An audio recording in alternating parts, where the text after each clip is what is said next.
Thank you, Frantz. Thank you for coming here. So this is the last one of the series of the papers about various items of Sogdian culture, and again it is my great honor to present it here at the Collège de France. And as you could notice before, the series was quite eclectic, and this paper will be even more eclectic than the previous ones. And so the scholarly word for this eclecticism is interdisciplinarity. So actually all these papers were to some extent maybe interdisciplinary, and now it is the complete mess. So what is our main problem actually in Sogdian studies? That there are two separate branches of it with very little bridges between them.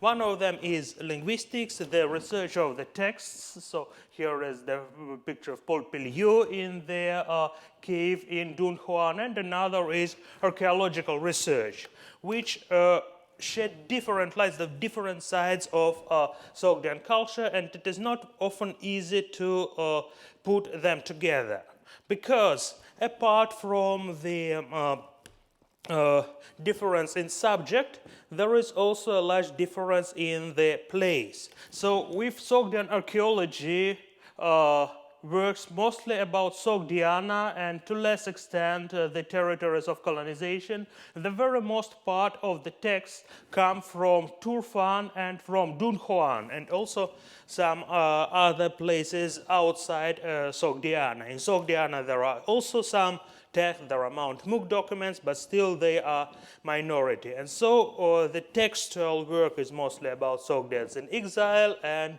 archaeological work about Sogdians in homeland in general terms. And these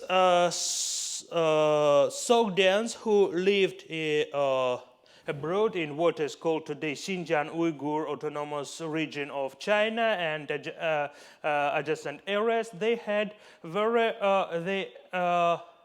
the environment there in the first millennium of Common Era was very mixed. So this is the picture I took from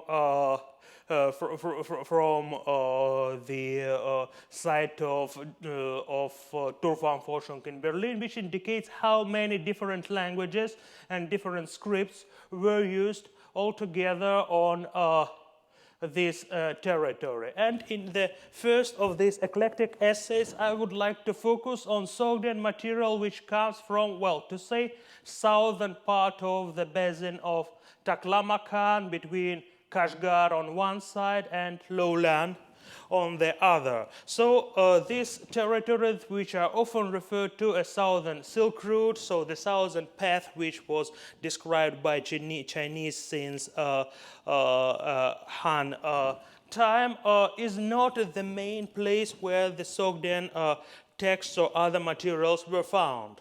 But nevertheless, there are many references to these places, and in various texts and visual and images as well, we can find indication of Sogdians living here. So this is not altogether my research, and here in very many instances I'm basing on the scholarship made before by various scholars, usually often from the recent times, to name only a few: Dyakonova, Mode, Etienne de Levasseur, who is here, Yutaka Yoshida, Nicholas Sims Williams, Ron Xinjiang, Bibo, and also many others. Sites to be examined here are underlined, so it is Lulian, then Nia Khotan. The most information will be about Khotan, Tashkurgan, Kashgar, and Tumshuk. These territories, they are lying on the, as you see, on the edge of the Tibetan plateau. So here is the vast desert of Takla, Makan, Maybe at that time it was not as dry as today, but still it was a serious desert, and the streams coming from the mountains irrigated the oasis located at the slopes of these very high mountains. So let's start from the west, from Tashkurgan, so the place where there were paths which were traversed in order to reach Bactria or in order to reach India. And in this mountainous area was called Hepantu, so there are various variants in Chinese sources, and it appears as Harvandan in Sogdian. So the inscription was found in Chilaswali in Upper Indus, on one of these rocks with many inscriptions in various languages and images, mostly Buddhist, and this is the longest inscription there in Sogdian language about Nanai Vandag, who prays boon of the spirit of some sacred place that he would arrive to Harvandan quickly and see his brothers in good health. So he had to traverse these very heavy, difficult mountains which were frightening many people, and the stories about traversing them are legendary till today. So it is probably good to pray before starting to cross Karakorum Desert. Tashkurgan is located still in the mountains. It is the so-called Tajik autonomous district inside Xinjiang Uyghur area.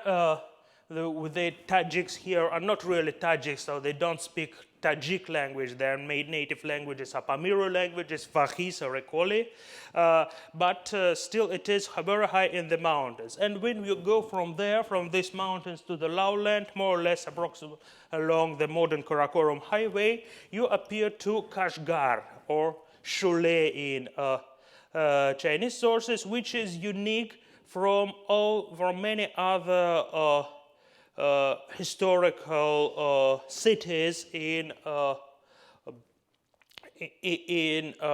area, because no text, only a very little piece of Brahmi inscription was ever found in Kashgar, to my knowledge. And some stupas are located nearby the old city with its very spectacular Oriental bazaar. I know it only from the books. I've never been to that places. And Kashgar indeed is mentioned in the list of nations in Sogdian language, Kashak, native of Kashgar. There was much discussion about Kanjaki, an Iranian, or maybe not Iranian language of Kashgar, which was used there before Turkic, according to the main Turkic lexicographer, Mahmoud al-Kashgari, and according to the latest research in that by late Xavier Tremblay, it seems to be still already the Turkish language, but with inclusion of many Iranian words, some of them of Eastern Iranian origin, similar to Sogdian or Khotanese. If we go lower along the Tarim Basin, we come to Tumshuk, Maralbashi, the Buddhist monastery excavated by Paul Pelliot and displayed. This ornamentation is displayed in Musée Guimet, and this place was not only famous for the monastery, but there were also documents found there in the language, in the Tocharian A language, and in the language which is called Tumshukis, which is closely related to Khotanese Saka, another Middle Iranian language. And among the business documents in this Tumshukis language, the number of the texts is very short. There is certain Sudanas, Sogdians, and one of them has name Yana Gada, which is Sogdian Yan Agat, the boon has come. It's also well known. And now we are jumping to the opposite side of the Tarim Basin, to the very place where the river Tarim extinguished and where the so-called wandering lakes exist, lowland or Krorina in Indic and Kruran in Sogdian text. It was left quite early after the water was not coming into Krorina. So that places lowland are mentioned as Kruran in Sogdian ancient letters, and in Chinese letters of slightly later date we have the name of Sogdians. The governor there in 7th century had a Sogdian surname, and the famous Sogdian prefecture was located there also in the 7th century. Apart from various documents in Chinese and in Indic scripts, there were the fragmented Sogdian documents found at Lowland by Aurel Stein. They are not completely explained, as you see the fragmentary state of these letters, but again they must be dated to the early stage of Sogdian language, to not later than 5th century. Very close in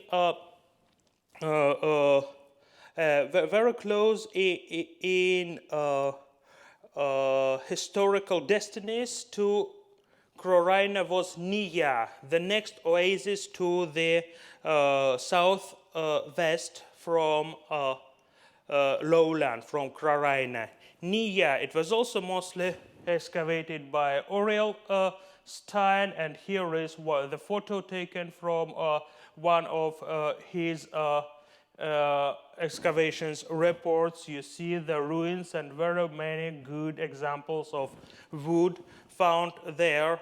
Both Nia and Krorina formed the common kingdom of Chadota in the 3rd and 4th century of Common Era, from where both in Nia and in Krorina and in Lowland the documents were found in the Kharoshthi script and in Indian language close to what we call Gandhari. So there is a long argument if it was the real language of that territory or maybe it was used just for bureaucratic purposes, but according to the personal names and other references, the language could be different, maybe related to Tocharian. I'm not going deep into that subject, but one of these documents, not the one on the photo. On the photo, it's an example of this documents in Kharoshthi script. It is an Indian script,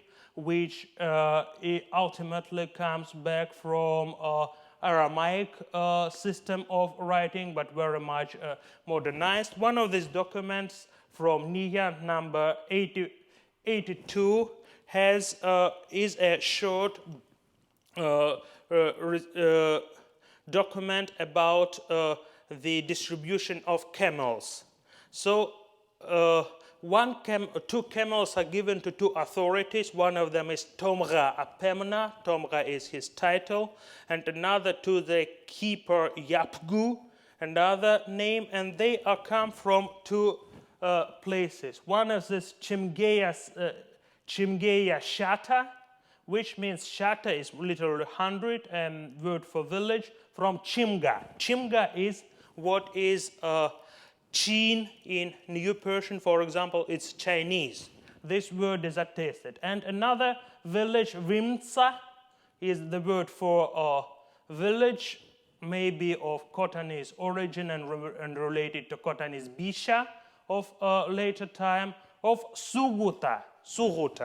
And I think that this Suguta would mean Sogdians. So it is the village of Sogdians in the Nia territory in the time of these documents. We can approach it slightly closer to its date because the chronology of the kings of Chadota are known, and there is correspondence, one correspondence of Pepia with Chinese dating, so this chronology can be somewhat longer, somewhat not shorter than what is given here. And so according to the combined short chronology, this Tomra Apemna is attested during the reign of Mahiri. Mahiri years 13 and 40. So for this 17 years, Apemna was Tomra in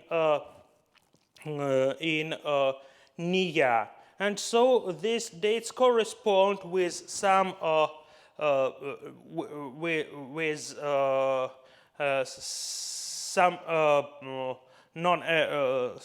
some variation to the very beginning, to the first 17 years, 15 years of 4th century. So this document about Sogdian village in Nia is almost synchronical to the so-called Sogdian ancient letters, which were composed before 312.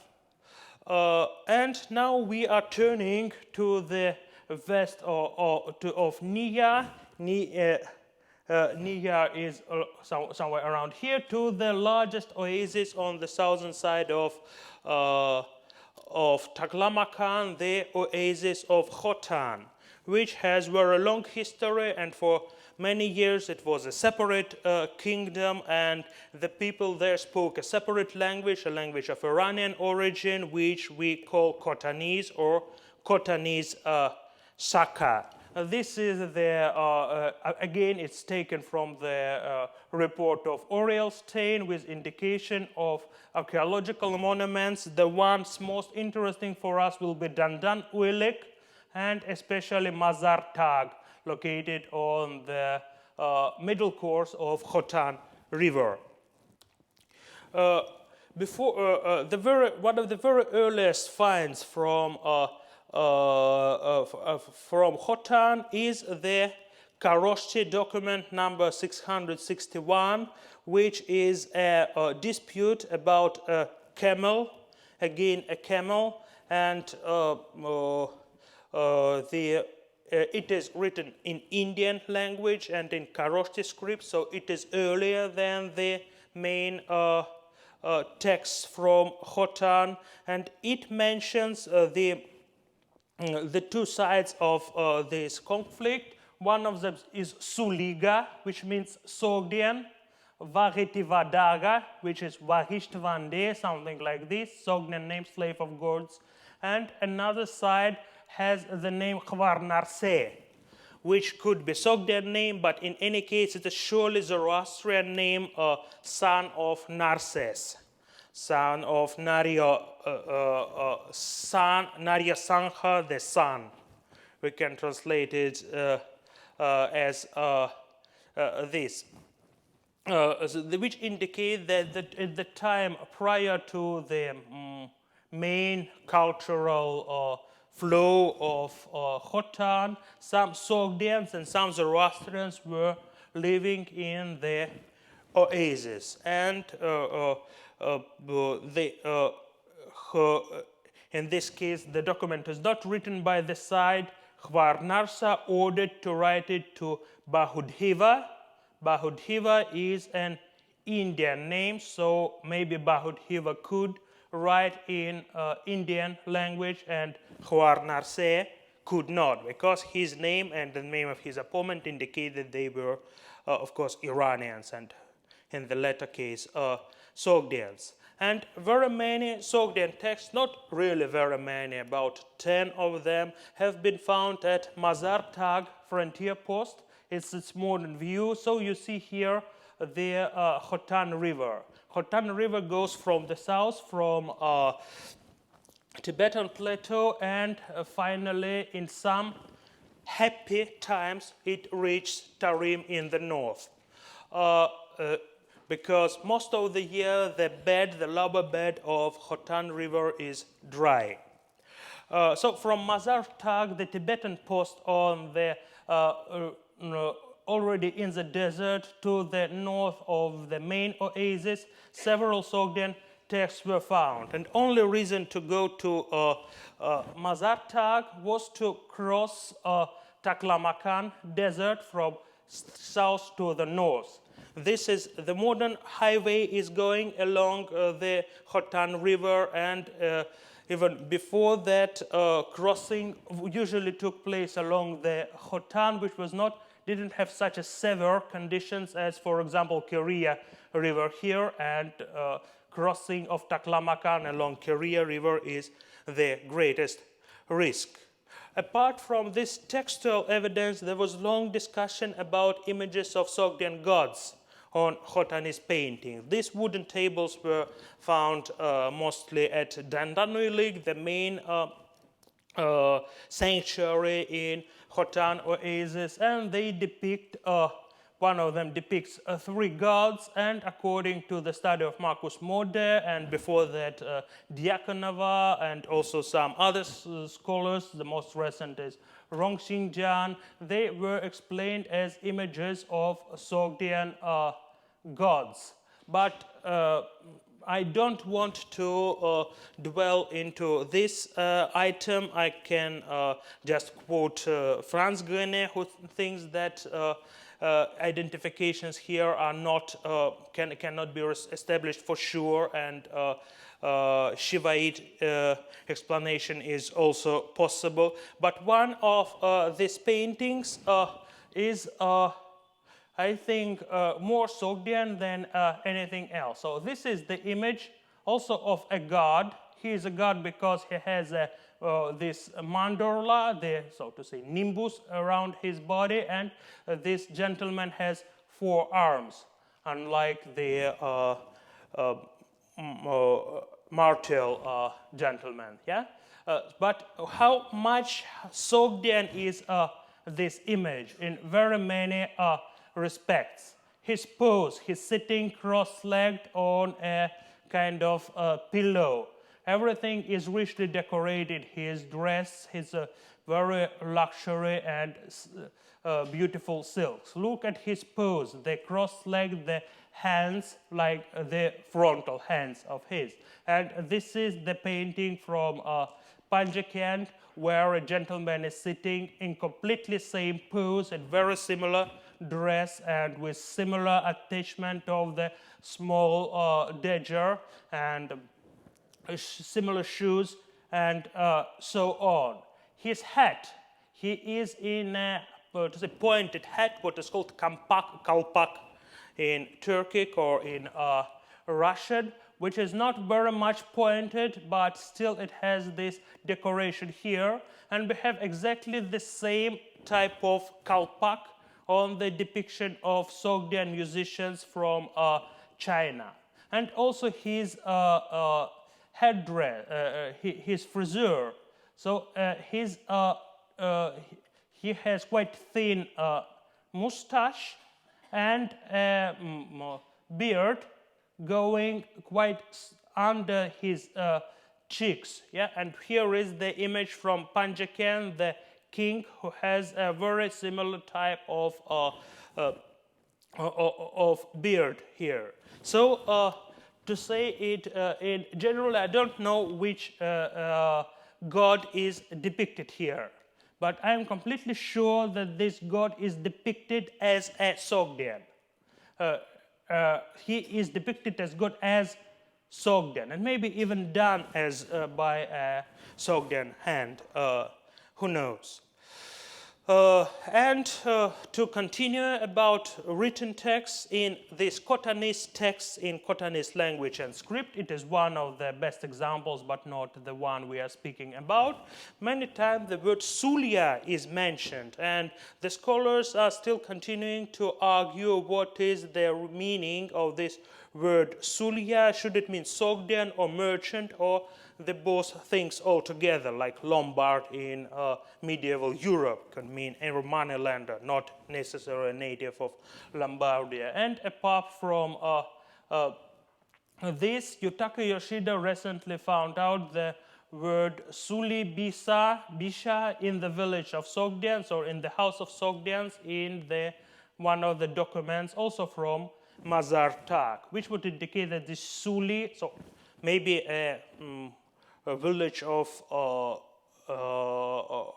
merchants, but I think it is more likely to have village of Sogdians there. This word Sulia appears very many times in Khotanese secular texts. And one of the recent finds from Khotan area is this document. You see it's written in Hebrew script, but the language here is not Hebrew, but it is early New Persian language. These texts in Hebrew script and in early New Persian are known in various places of Iran. Mostly they are religious texts, the commentaries to the Holy Scripture, but this is the business letter. This early development of Jewish traders is usually associated with the word Ravaniya, which is mentioned by Ibn Khordadbeh as Jewish traders who traded everywhere from France, from Franks to China, and in Khotan quite probably. And in these documents, which are only preliminarily published by now in Chinese, there are several references to Sogdians. So one of them, one part of the letter is long discussion of what happened with the sheep which somewhere went from the village. I read this word as uzdeh, came from the village, and Sogdian also is acting there. The texts are dated to 801 because there is the mention of crash of Tibetan forces in Kashgar. And there are many Sogdian personal names. Shvapardar, come forth, Hudinak, Huten in Sogdian, Lady, Khashak, maybe Mushak. They are among the addresses of the letter. So we don't know who was the sender, but some of the addresses who were surely the part of these Jewish trading communities have Sogdian names or maybe nicknames. Others have the name Ishak and Rabbi Ben and so on. And there are several Sogdian loanwords in these documents. Ster is stater in Sogdian as well as Middle Persian. The word patku is Sogdian patkuk. String is 1,000 Chinese coin. The word patkuk was also found only in the document from Khotan. And the most important here is the word sagd or sagd for day in calculation, seventh day and so on, which corresponds exactly to Sogdian saghta, and not so much to sakht in Middle Persian or Parthian, which is only limited to the Turfan text. So they use some business words which derive from Sogdian into this Jewish New Persian.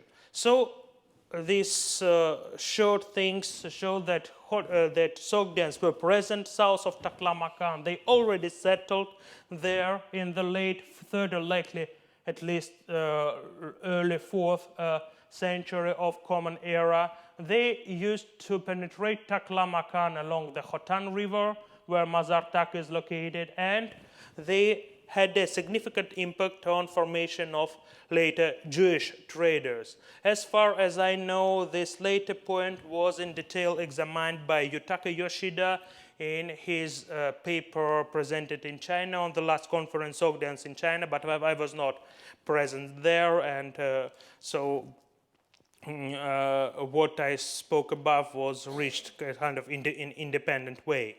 And now we turn to another item, to the texts. Here we see the marks of the main places where the texts were found. In Turfan and Dunhuang are the main body of the text, some from Khotan, of course. There are inscriptions in many places around Eurasia. The most important ones are in the Indus Valley and in the present-day Mongolia. The inscriptions from the Turkic Kagans, and many inscriptions were found at Semirechye to the north of Sogdiana. In Sogdiana, the main place of finding is Mount Moog, to the east of Panjakent. We mentioned this name several times during last lectures. And in Sogdiane itself, a number of inscriptions has been found.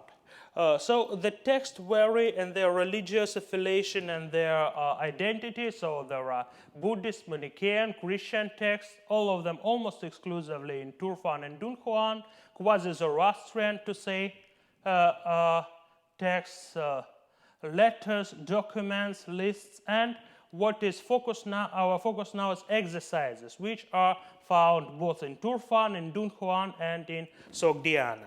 These are very small texts which were made by the school children and sometimes by their teachers, and happily to us, these school children were not allowed to write on expensive material, that is paper or parchment or textile, and very many of these texts were written on ostraka, on potsherds.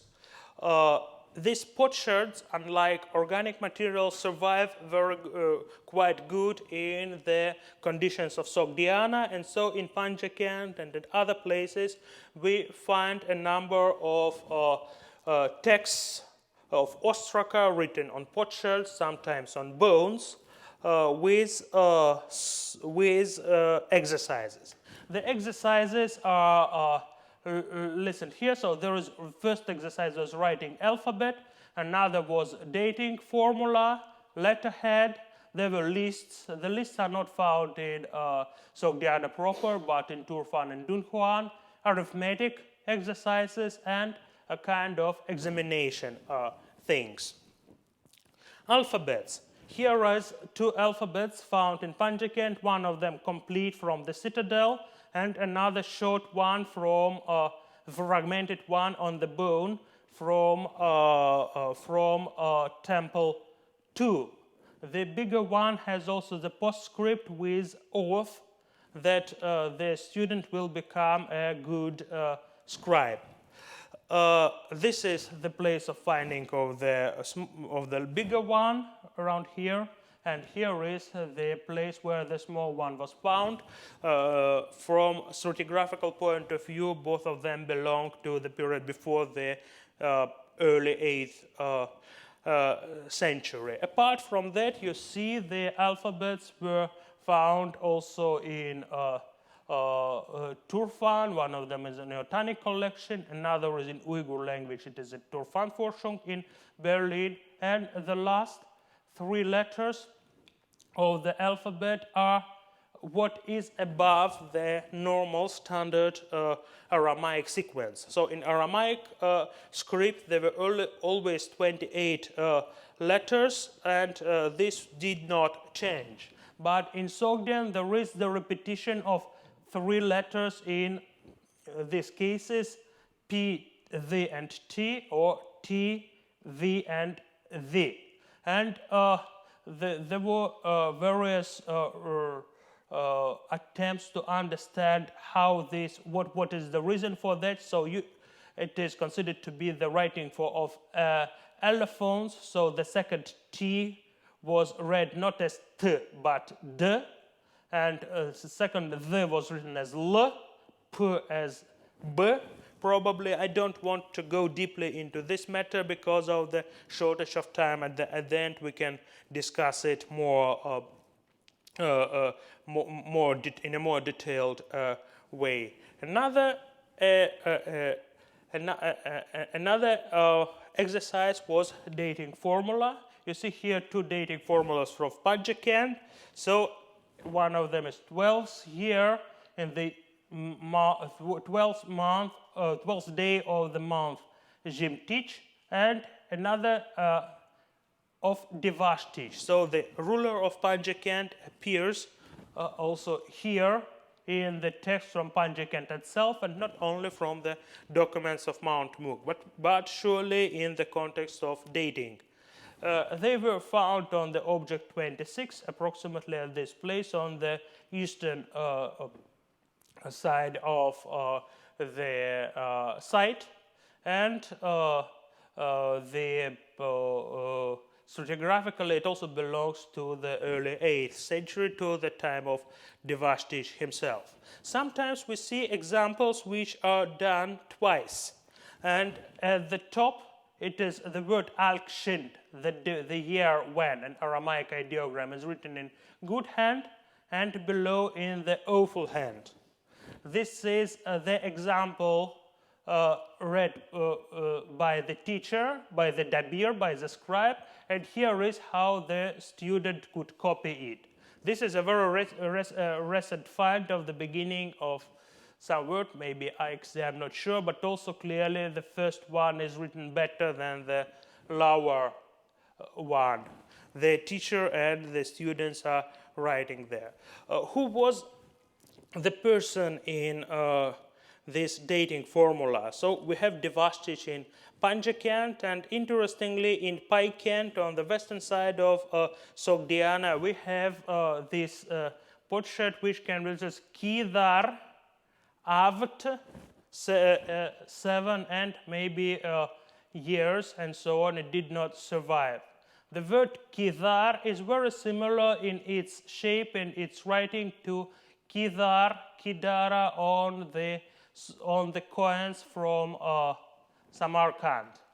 Kidara was the ruler of Hunnic circle who was active in Bactria and also in Sogdiana, and Frantz Grenet proposed that Kidara was responsible for the new construction, for many new constructions in Sogdiana proper, including the walls of Paikent, which belong more or less to the same time with Kidara.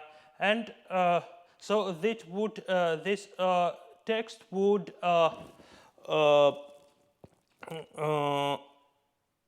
led us to supposition that the date of Kidara is written here. But according to archaeological context, this text is later. It belongs to the early 8th century block from Paikent. I'm sorry, 2 years ago, a huge hoard of coins, more than 3,000 coins was found there. They are mostly of a unitary issue of 1 or 2 issues, but some are more rare, which indicate that it was concealed around 730s of Common Era. And consequently, this Kidara thing must also belong to the early 8th century. How could it be? Probably the name of the king was kind of frozen in the dating formula, like it was frozen in the case of Bukharan rulers of the coins, Mavak and Asbar, and maybe Kav. Other type of exercise were letterheads. They are found from Turfan, from Merv to the south west of Sogdiana on Sasanian territory, and again from Turfan, the letterheads are more or less similar to the dear, the esteemed, the brother, or to the Lord, the sovereign, the great expectation, so and so. The word tuzanku appeared there very often. These are exercises. You see that the exercise from Turfan is written above the Chinese text. So this is the double reusage of text. First it was the Chinese scroll, then on the backside a more sophisticated Sogdian text was written, and then on its backside between Chinese characters the Sogdian letterhead exercise was written. The same letterhead exercises appear also in Panjakent, also in the object 26 from certain Dev Name, and one of very unusual exercises found in Panjakent is the mixture of various things altogether. You see that it starts with pure Arabic, with Bismillahir Rahmanir Rahim, Bismillah Rahman, to the name of God the Merciful, the Gracious. So the pupil first learned how to write Arabic.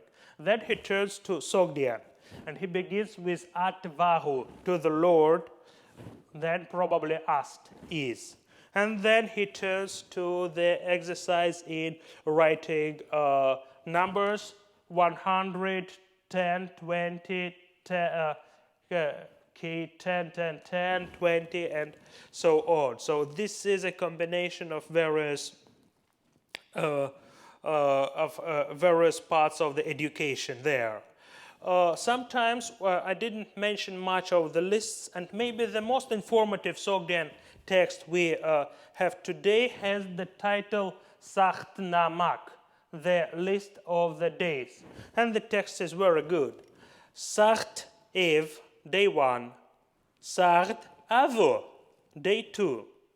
Sard Avre, day 3. Sacht Chitvar, day 4, and so on. After Sacht Dasa, day 10, the pupil decided not to write the words or the numbers, but to give them as numbers. Sacht 11 in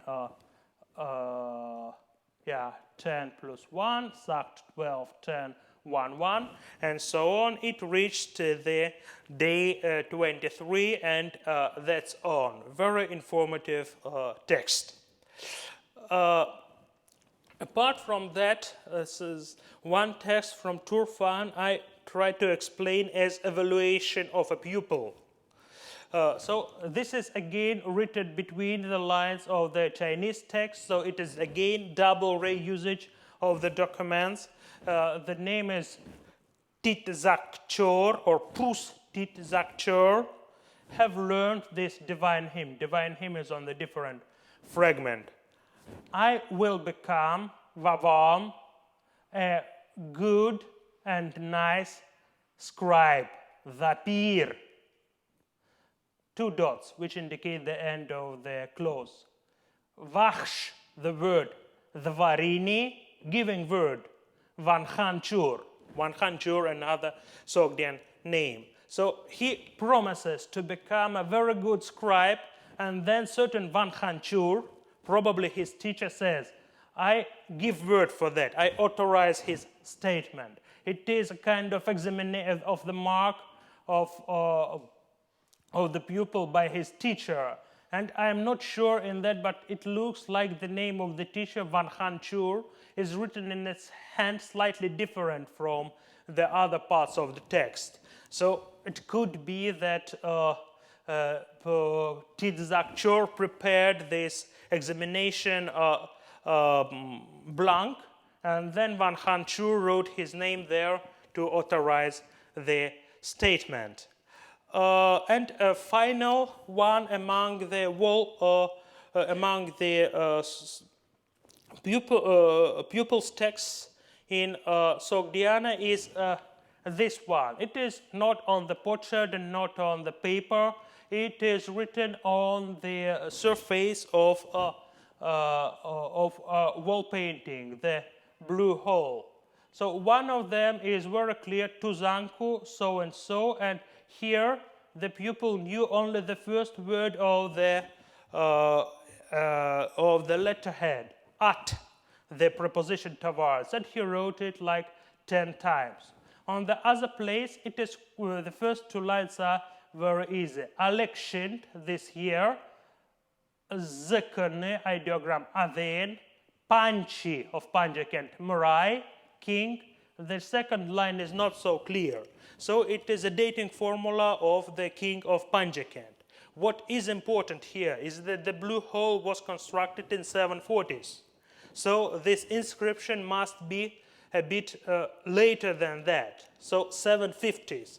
And at that moment, they still used the dating of the king of Panjakent.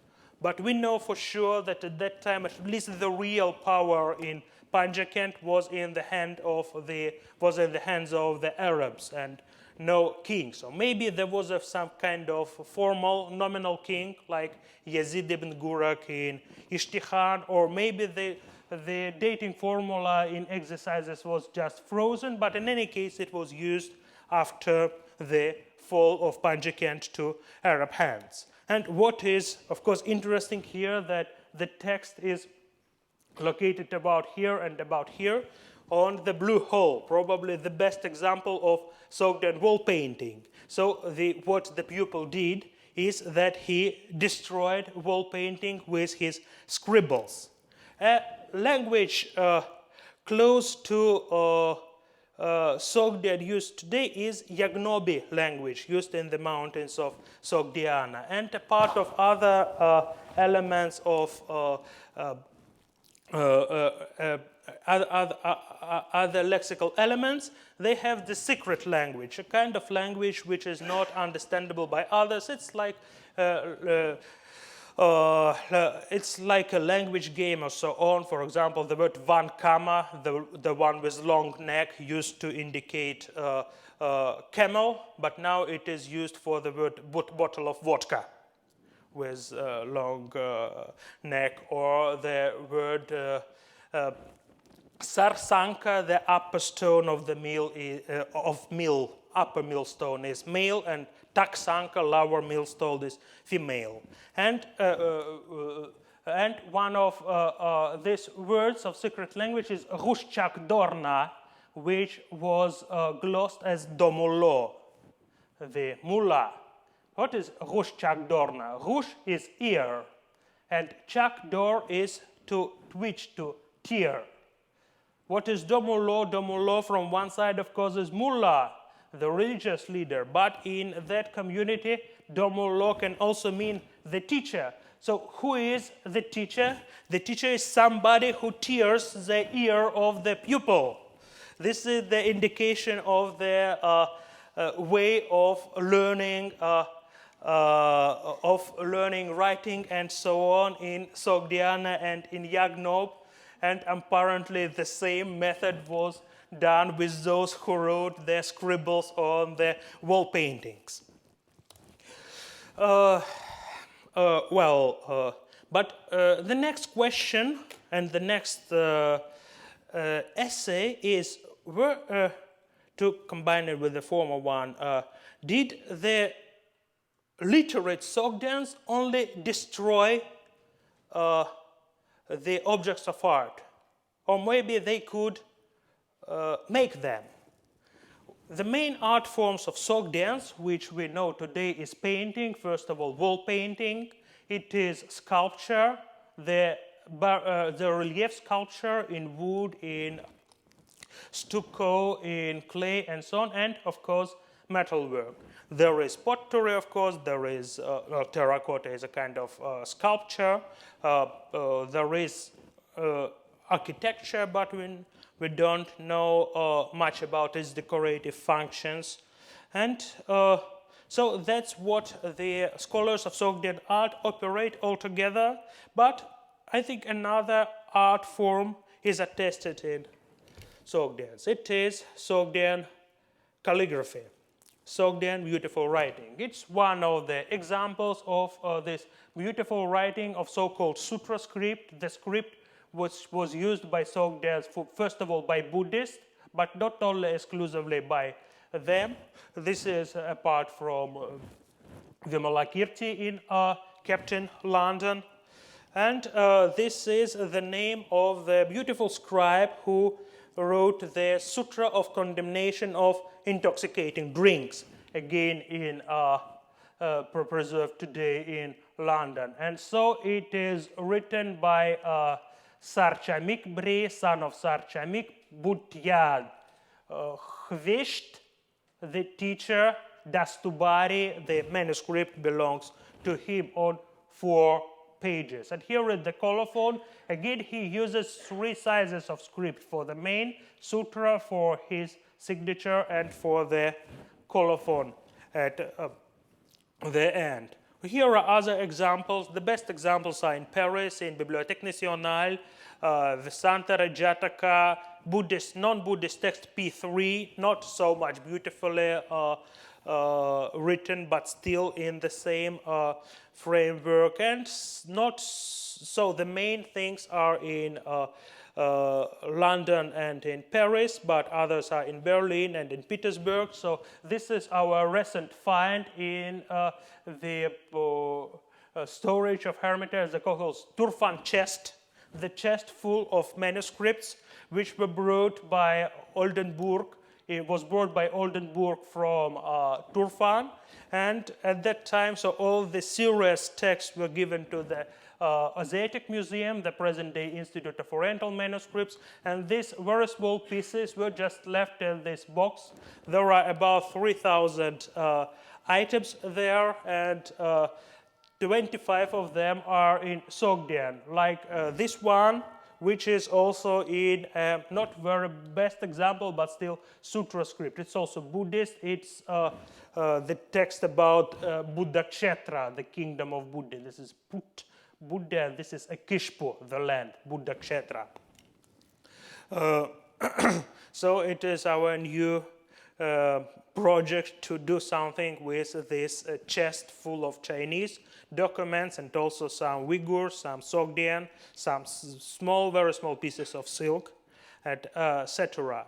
And again, we have to look what was the surrounding of this sutra script. Again, we have the same picture, which indicates the great number of texts of writing traditions in Xinjiang and around it. Is Sogdian script similar to something of them?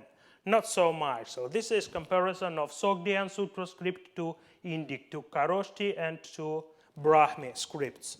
Not so common. So Sogdian is different. It's diagonal lines, and this modulation of the size of the width of the line.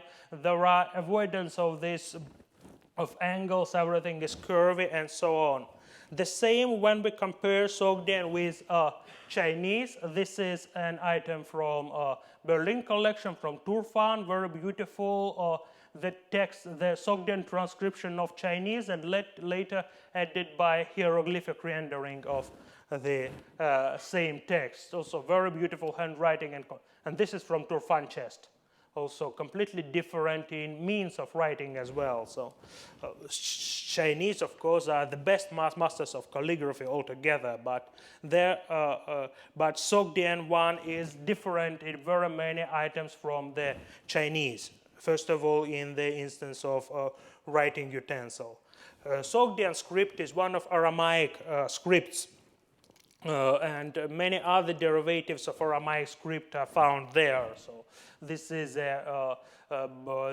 this is Manichaean script, also a very beautiful one, but I don't speak much about that. Syriac script, also used for Sogdian in some cases. Middle Persian script and Old Turkic runic script, maybe Aramaic, maybe not.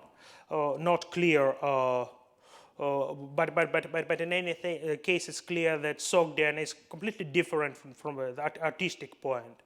Sutra script and other cursive varieties of Sogdian. Ancient letters, later texts from Dunhuang and texts from Mount Mook. Again, nothing similar in this approach to the detailization of the letters. Sometimes this script or something similar to it can be found on the best examples of coins from Samarkand, like this coin of Varhuman and Tarhun, and also from Semiracia, like these coins of Turgesh dynasty. Also, this rounding circular lines and special division of the words into the lines, and so on. Something similar appears in very few Bactrian fragments. Bactrian is another Iranian language, but the script is not of Aramaic origin, but of Greek origin. And few items in Bactrian scripts were found also in Turfan.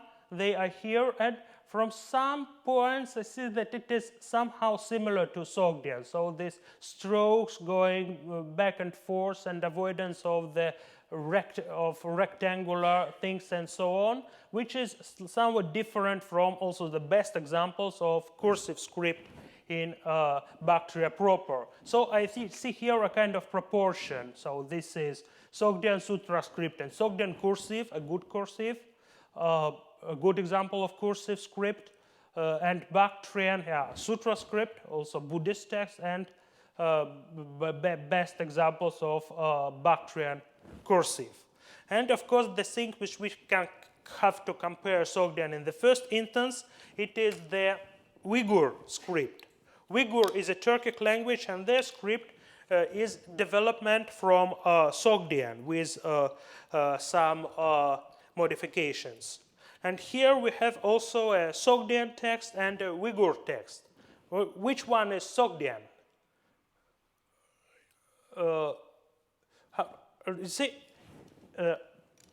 Here there are these many angles in the letters, so they are all triangular and rectangular and very sharp things. Sogdian is not like this, so everything is curving and no straight lines, no angles, everything flowing like that. Another example, so this is Uyghur with this strict things. The script is the same, but handwriting is different. And this is Sogdian, not the best example, but still indicating its rounding shape and so on. For quite strangely, Sutra script resembles more later derivations of Arabic script, used not so much in Arab countries, but in Persia, in Iran, and Central Asia. The Nasta'alik below, it formed in 14th century in Iran and Central Asia, and at the top Sogdian Sutra script. So we see some similarities here in the way how these letters join one another, and these tails to the top and to the bottom, and very important is modulation of the width of the line. Sometimes it's fat and sometimes it's very, very, very, very thin. How was it done? It was done because, first of all, because of the writing utensil, the kalam, this piece of wood specially cut so that it can make thick line and the thin line. And here, usually it is held diagonally in the hand, and this is how I made imitation of this kalam in computer, and drew above the letters in one of Sogdian texts, and then separated it to the bottom. So we see that in many cases it is similar. So if we just hold the kalam diagonally, we reach a similar depiction of the letters. But in some cases, of course, some other modulations was used, and the scribe, he could could slightly turn kalam in his hand in order to make it more effective. So we are coming to the end of our lecture, and this is also the end of the text. Just to remember that it was actually written vertically and not horizontally, but it's scholarly convention to make it vertical. And so I think that this calligraphy